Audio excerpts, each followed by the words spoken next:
할렐루야. 오늘 이 주일 아침 저와 여러분 가운데 하나님 주시는 특별한 은혜와 기름 부으심이 있기를 주님의 이름으로 축원합니다. 영상을 통해 예비하는 그 자리에도 같은 주님의 은혜가 함께할 줄로 믿습니다. 오늘 말씀의 제목은 사명을 향하여 가는 길입니다. 사명을 향하여 가는 길. 오늘 본문은 사도 바울의 3차 전도 여정을 마무리하고 또 예루살렘으로 가는 그 여정과 또 예루살렘에서 겪게 되는 사건들을 이야기하고 있습니다. 오늘 본문은 세 부분으로 나눌 수 있습니다. 1절에서 16절까지는 바울의 예루살렘 여정입니다. 바울이 밀레도에서 예배소 장로들과 작별한 후에 여러 도시를 거쳐 두로로 향합니다. 두로에서 제자들이 바울에게 예루살렘에 가지 말 것을 간곡히 청합니다. 어제 보신 말씀에서도 바울도 예루살렘에서 당할 고난에 대해서 이미 성경이 계시하였다라고 말하였습니다. 예언자 아가보 또한 바울이 예루살렘에서 결박당할 것을 예언합니다. 동행하던 사람들과 제자들이 다 바울을 만류하지만 바울은 죽을지언정 복음을 위해 예루살렘으로 간다라고 고백하고 예루살렘으로 출발합니다. 17절부터 26절까지는 야고보와의 만남입니다. 바울은 예루살렘에서 야고보를 만나 자신의 사역을 다 보고합니다. 그들은 이방인 중에 복음이 퍼진 것을 다 기뻐했습니다.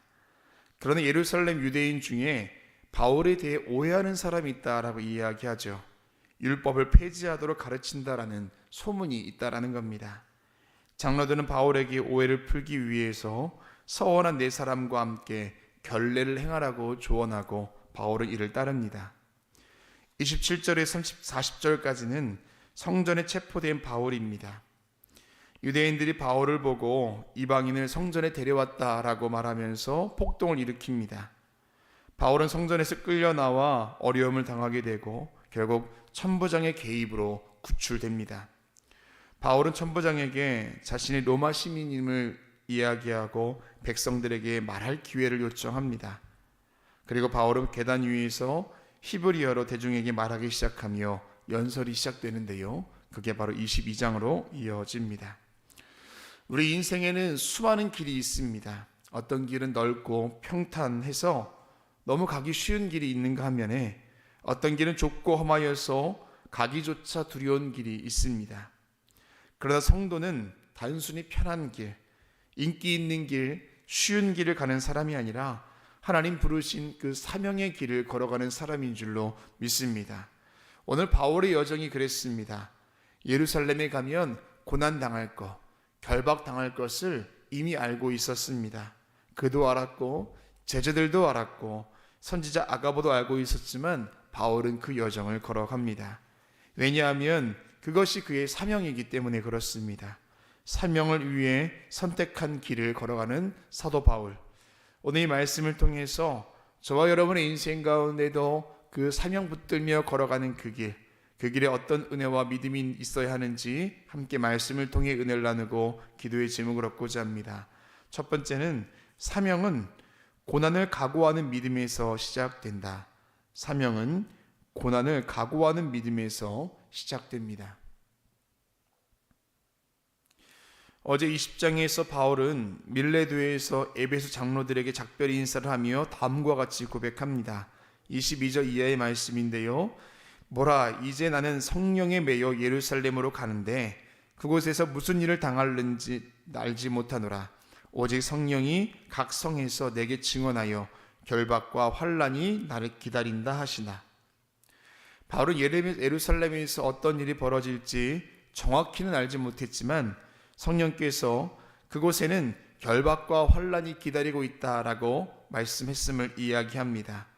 그럼에도 불구하고 그의 발걸음을 멈추지 않았습니다. 어제 보신 24절 말씀에 내가 달려갈 길과 주 예수께 받은 사명 곧 하나님의 은혜의 복음을 증언한 일을 마치려 하면은 나의 생명조차 조금도 귀한 것을 여기지 아니하노라 라고 했던 그의 고백을 들을 수가 있습니다. 그의 중심에는 분명한 확신이 있었습니다. 결국 예루살렘으로 향하여 가지요. 그러나 오늘 본문에서도 가이사랴의 산 선지자 아가보가 와서 성령의 감동으로 이렇게 예언을 합니다.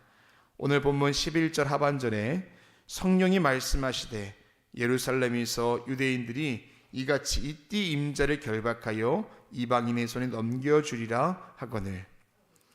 이 말을 듣자 사람들이 울면서 예루살렘에 올라가지 말라고 간청합니다. 바울을 생각하는 사람들의 진심 어린 만류였습니다. 그들의 생각이 틀린 것은 아닙니다.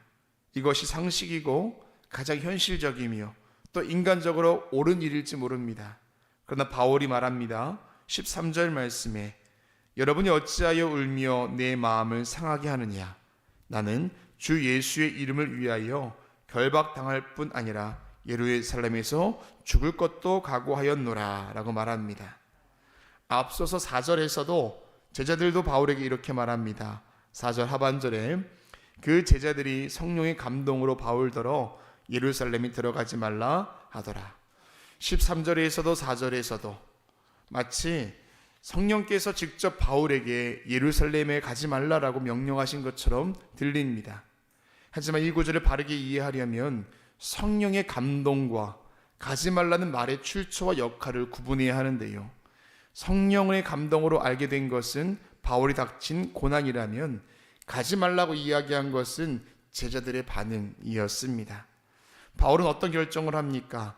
성령이 말씀한 그대로 될 것을 알면서도 사명의 길을 결정합니다. 바울의 결정과 그의 여정에 대한 결정은 고집이 아니라 성령 안에서 깊이 생각하고 결단한 사명자의 길이었다라는 것입니다. 사명을 감당하는 길에는 늘 어려움이 있습니다. 우리도 이미 이 사실을 너무 잘 알고 있죠. 그럴 때 우리에게 있어야 할 믿음의 결단이 무엇입니까? 상황과 여건과 사람들의 이야기와 진심 어린 조건이라 할지라도 성령께서 우리 가운데 계셔서 가자 말씀하시면 기꺼이 그 길을 결정할 수 있는 믿음이 저와 여러분 가운데 함께 하시기를 주님의 이름으로 축원합니다. 오늘 바울에게 있었던 믿음의 결단이 저와 여러분의 사명의 자리에도 함께 하실 줄로 믿습니다. 두 번째는 내 입장을 내려놓을 때 사명의 길이 열린다입니다. 내 입장을 내려놓을 때 사명의 길이 열립니다. 신앙의 길을 걷다 보면 때론 내가 옳고 내게 정당한 권리가 있음에도 불구하고 그것을 내려놓아야 할 때가 있습니다. 오늘 바울이 그런 선택을 했습니다. 그는 복음을 위해서, 공동체를 위해서 자신의 입장과 권리와 자유까지 기꺼이 포기했습니다. 17절 이하에서 바울이 예루살렘에 도착한 후에 그동안에 있었던 일들을 다 보고합니다. 모두가 하나님께 영광을 돌리며 기뻐했습니다. 그런데 유대 그리스도인들 사이에 자신에 대한 오해가 있다고 이제 그 사실을 알게 되죠. 그들은 바울이 모세 율법을 무시하고 유대인들에게도 율법을 지키지 말라 이렇게 가르쳤다라고 이야기합니다. 바울의 이방인 사역 때문에 생긴 오해였습니다. 이때 예루살렘 교회 지도자인 야고보와 장로들은 바울에게 한 가지를 제안합니다. 24절 이하의 말씀인데요.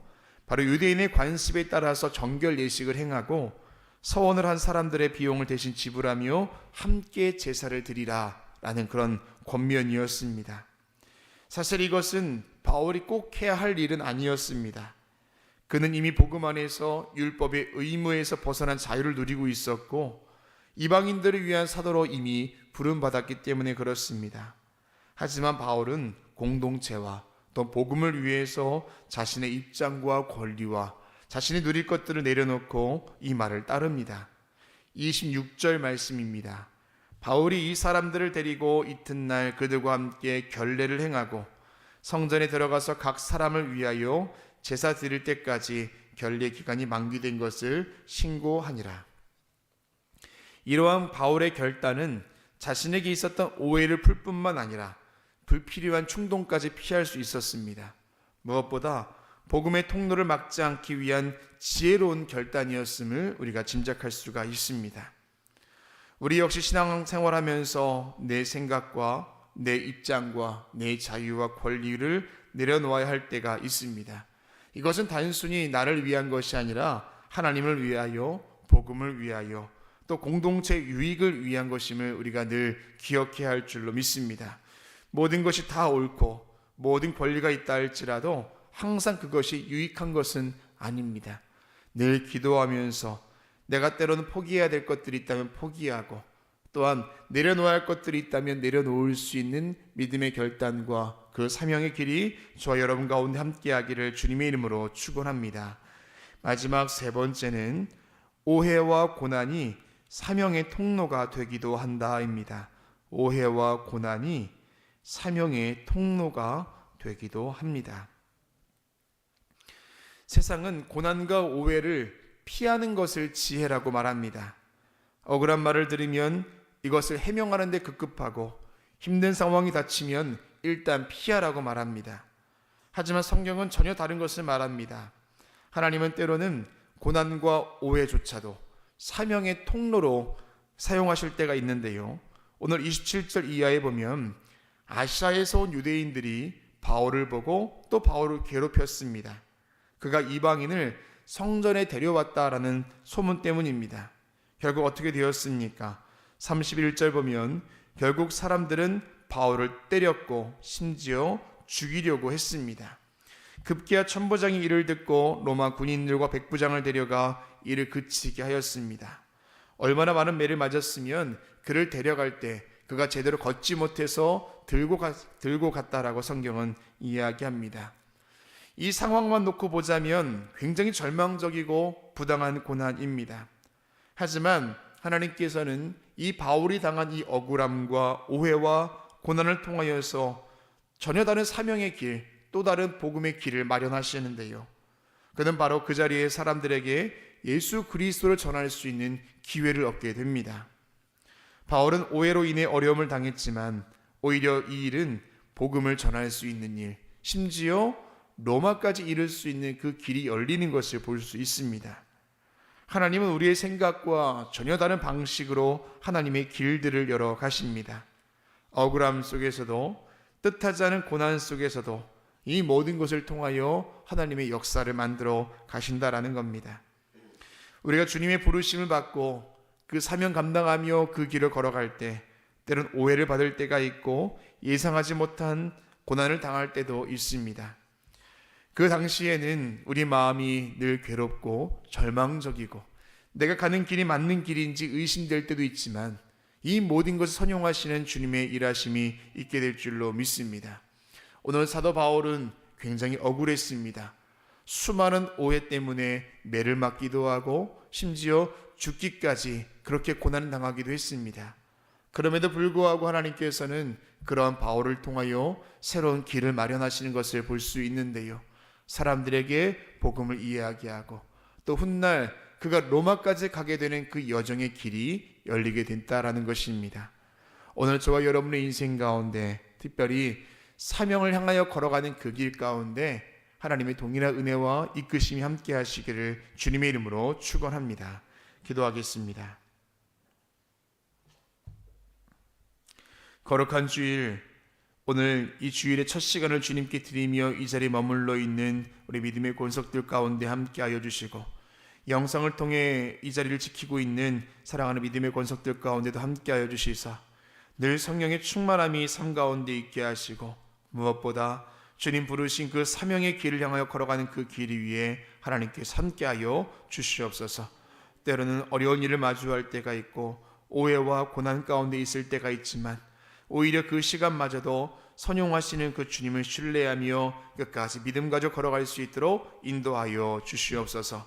오늘도 귀한 예물 드린 손길이 있습니다. 주님 받아주시고 예물 쓰여지는 곳에 주의 영광이 있도록 인도하여 주시옵소서. 오늘 거룩한 주일, 어버이 주일로 지킬 때에 특별히 광림에 속한 우리 모든 어머니, 아버지, 할머니, 할아버지 그 가정 가운데 함께해 주시사 하나님의 크신 복과 은혜가 주의 말씀과 또 하나님이 원하시는 그 신앙의 길이 가정마다 우리 모든 세대마다 있도록 인도하여 주시옵소서. 모든 말씀 예수 그리스도 이름으로 기도합니다. 아멘.